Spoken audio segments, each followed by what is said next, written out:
ഈശോയിൽ സ്നേഹമുള്ളവരെ, കഴിഞ്ഞകാല ഓർമ്മകളിൽ ചിലതെങ്കിലും നാം മറക്കാൻ ശ്രമിക്കുന്നതായിരിക്കും. കാരണം ആ ഓർമ്മകളിൽ ചിലപ്പോൾ പാപത്തിൻ്റെ മണമുണ്ടായിരിക്കാം, തെറ്റുകളുടെ നിഴലുകളുണ്ടാകാം, സങ്കടങ്ങളുടെ നനവുണ്ടാകാം, ചതിയുടെയും വഞ്ചനയുടെയും തിരസ്കരണത്തിൻ്റെയും ഭാരങ്ങളുണ്ടാകാം. ആ ഓർമ്മകൾ നമ്മെ സ്വസ്ഥമായി ജീവിക്കാൻ അനുവദിക്കുകയില്ല. വർത്തമാനകാലത്തിൻ്റെ സന്തോഷങ്ങളെ അപഹരിച്ചും വേദനകളെ ഊട്ടിയുണർത്തിയും അവ ഇടയ്ക്കിടെ വന്നുകൊണ്ടേയിരിക്കും. ഇത്തരം ഓർമ്മകളിൽ നിന്ന് നമ്മെ രക്ഷിക്കാൻ ശക്തിയുള്ളതാണ് 22-ാം സങ്കീർത്തനം. അതുകൊണ്ട് ദിവസവും 22-ാം സങ്കീർത്തനം വായിച്ച് ധ്യാനിക്കുക. നമ്മുടെ ഓർമ്മകളുടെ മേൽ ദൈവത്തിൻ്റെ സൗഖ്യം കടന്നുവരും. പരാജയത്തിൻ്റെയും നിരാശയുടെയും നഷ്ടപ്പെടലുകളുടെയും എല്ലാം ഓർമ്മകൾക്ക് ശമനമുണ്ടാകും.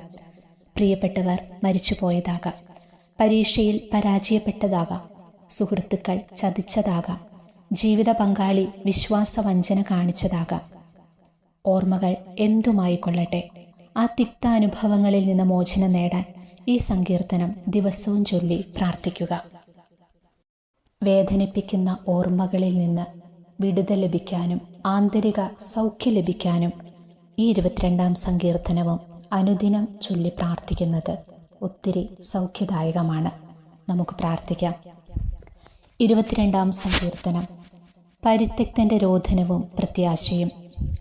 എൻ്റെ ദൈവമേ, എൻ്റെ ദൈവമേ, എന്തുകൊണ്ടങ്ങെന്നെ ഉപേക്ഷിച്ചു? എന്നെ സഹായിക്കാതെയും എൻ്റെ രോദനം കേൾക്കാതെയും അകന്നു നിൽക്കുന്നതെന്തുകൊണ്ട്? എൻ്റെ ദൈവമേ, പകൽ മുഴുവൻ ഞാൻ അങ്ങയെ വിളിക്കുന്നു, അങ്ങ് കേൾക്കുന്നില്ല. രാത്രിയിലും വിളിച്ചപേക്ഷിക്കുന്നു, എനിക്ക് ആശ്വാസം ലഭിക്കുന്നില്ല. ഇസ്രായേലിൻ്റെ സ്തുതിയുടെ സിംഹാസനത്തിൽ ഉപവിഷ്ടനായിരിക്കുന്നവനെ, അവിടുന്ന് പരിശുദ്ധനാണ്. അങ്ങയിൽ ഞങ്ങളുടെ പിതാക്കന്മാർ വിശ്വാസമർപ്പിച്ചു. അവർ അങ്ങയിൽ ശരണം വെച്ചു, അങ്ങ് അവരെ മോചിപ്പിച്ചു. അങ്ങയോടവർ നിലവിളിച്ചപേക്ഷിച്ചു, അവർ രക്ഷപ്പെട്ടു. അങ്ങയെ അവർ ആശ്രയിച്ചു, അവർ ഭഗ്നാശരായില്ല. എന്നാൽ ഞാൻ മനുഷ്യനല്ല, കൃമിയത്രേ, മനുഷ്യർക്ക് നിന്ദാപാത്രവും ജനത്തിനു പരിഹാസ വിഷയവും.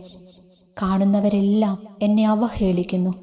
അവർ കൊഞ്ഞനം കാട്ടുകയും പരിഹസിച്ച് തലയാട്ടുകയും ചെയ്യുന്നു. അവൻ കർത്താവിൽ ആശ്രയിച്ചതല്ലോ, അവിടുന്ന് അവനെ രക്ഷിക്കട്ടെ, അവിടുന്ന് അവനെ സ്വതന്ത്രനാക്കട്ടെ. അവനിൽ അവിടുത്തെ പ്രസാദമുണ്ടല്ലോ എന്നവർ പറയുന്നു. എങ്കിലും അവിടുന്നാണ് മാതാവിൻ്റെ ഉദരത്തിൽ നിന്ന് എന്നെ പുറത്തു കൊണ്ടുവന്നത്. മാതാവിൻ്റെ മാറിടത്തിൽ എനിക്ക് സുരക്ഷിതത്വം നൽകിയതും അവിടുന്ന് തന്നെ. അങ്ങയുടെ കൈകളിലേക്കാണ് ഞാൻ പിറന്നു വീണത്. മാതാവിൻ്റെ ഉദരത്തിലായിരിക്കുമ്പോൾ മുതൽ അവിടുന്നാണ് എൻ്റെ ദൈവം. എന്നിൽ നിന്ന് അകന്നു നിൽക്കരുതേ. ഇതാ ദുരിതമടുത്തിരിക്കുന്നു, സഹായത്തിനാരുമില്ല.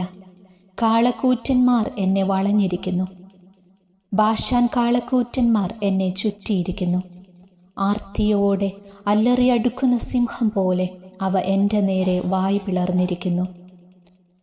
ഒഴിച്ചു കളഞ്ഞ വെള്ളം പോലെയാണ് ഞാൻ. സന്ധിബന്ധങ്ങൾ ഉലഞ്ഞിരിക്കുന്നു. എൻ്റെ ഹൃദയം മെഴുകുപോലെയായി, എൻ്റെ ഉള്ളിലത് ഉരുകിക്കൊണ്ടിരിക്കുന്നു. എൻ്റെ അണ്ണാക്ക് ഓടിൻ്റെ കഷ്ണം പോലെ വരണ്ടിരിക്കുന്നു. എൻ്റെ നാവ് അണ്ണാക്കിൽ ഒട്ടിയിരിക്കുന്നു. അവിടുന്ന് എന്നെ മരണത്തിൻ്റെ പൂഴിയിൽ ഉപേക്ഷിച്ചിരിക്കുന്നു. നായ്ക്കൾ എൻ്റെ ചുറ്റും കൂടിയിരിക്കുന്നു. അധർമ്മികളുടെ സംഘം എന്നെ വളഞ്ഞിരിക്കുന്നു. അവർ എൻ്റെ കൈകാലുകൾ കുത്തിത്തുളച്ചു. എൻ്റെ അസ്ഥികൾ എനിക്കെണ്ണാവുന്ന വിധത്തിലായി. അവർ എന്നെ തുറിച്ചു നോക്കുന്നു. അവർ എൻ്റെ വസ്ത്രങ്ങൾ പങ്കിട്ടെടുക്കുന്നു. എൻ്റെ അങ്കിക്കായി അവർ നറുക്കിടുന്നു. കർത്താവേ, അങ്ങ് അകന്നിരിക്കരുതേ. എനിക്ക് തുണയായവനെ, എൻ്റെ സഹായത്തിന് വേഗം വരണമേ. എൻ്റെ ജീവനെ വാളിൽ നിന്ന് രക്ഷിക്കണമേ. എന്നെ നായുടെ പിടിയിൽ നിന്ന് മോചിപ്പിക്കണമേ. സിംഹത്തിൻ്റെ വായിൽ നിന്ന് എന്നെ രക്ഷിക്കണമേ. കാട്ടുപോത്തിൻ്റെ കൊമ്പുകളിൽ നിന്ന് മുറിവേറ്റ എന്നെ മോചിപ്പിക്കണമേ. ഞാൻ അവിടുത്തെ നാമം എൻ്റെ സഹോദരരോട് പ്രഘോഷിക്കും. സഭാമധ്യത്തിൽ ഞാൻ അങ്ങയെ പുകഴ്ത്തും. കർത്താവിൻ്റെ ഭക്തരെ, അവിടുത്തെ സ്തുതിക്കുവിൻ. യാക്കോബിൻ്റെ സന്തതികളെ, അവിടുത്തെ മഹത്വപ്പെടുത്തുവിൻ. ഇസ്രായേൽ മക്കളെ, അവിടുത്തെ സന്നദ്ധിയിൽ ഭയത്തോടെ നിൽക്കുവിൻ. എന്തെന്നാൽ പീഡിതന്റെ കഷ്ടതകൾ അവിടുന്ന് അവഗണിക്കുകയോ പുച്ഛിക്കുകയോ ചെയ്തില്ല. തൻ്റെ മുഖം അവനിൽ നിന്ന് മറച്ചുമില്ല. അവൻ വിളിച്ചപേക്ഷിച്ചപ്പോൾ അവിടുന്ന് കേട്ടു. മഹാസഭയിൽ ഞാൻ അങ്ങയെ പുകഴ്ത്തും. അവിടുത്തെ ഭക്തരുടെ മുൻപിൽ ഞാൻ എൻ്റെ നേർച്ചകൾ നിറവേറ്റും. ദരിദ്രർ ഭക്ഷിച്ച് തൃപ്തരാകും. കർത്താവിനെ അന്വേഷിക്കുന്നവർ അവിടുത്തെ പ്രകീർത്തിക്കും. അവർ എന്നും സന്തുഷ്ടരായി ജീവിക്കും. ഭൂമിയുടെ അതിർത്തികൾ കർത്താവിനെ അനുസ്മരിക്കുകയും അവിടുത്തെ അടുത്തേക്ക് തിരിയുകയും ചെയ്യും. എല്ലാ ജനതകളും അവിടുത്തെ സന്നിധിയിൽ ആരാധനയർപ്പിക്കും. എന്തെന്നാൽ രാജ്യത്വം കർത്താവിൻ്റേതാണ്. അവിടുന്ന് എല്ലാ ജനതകളെയും ഭരിക്കുന്നു.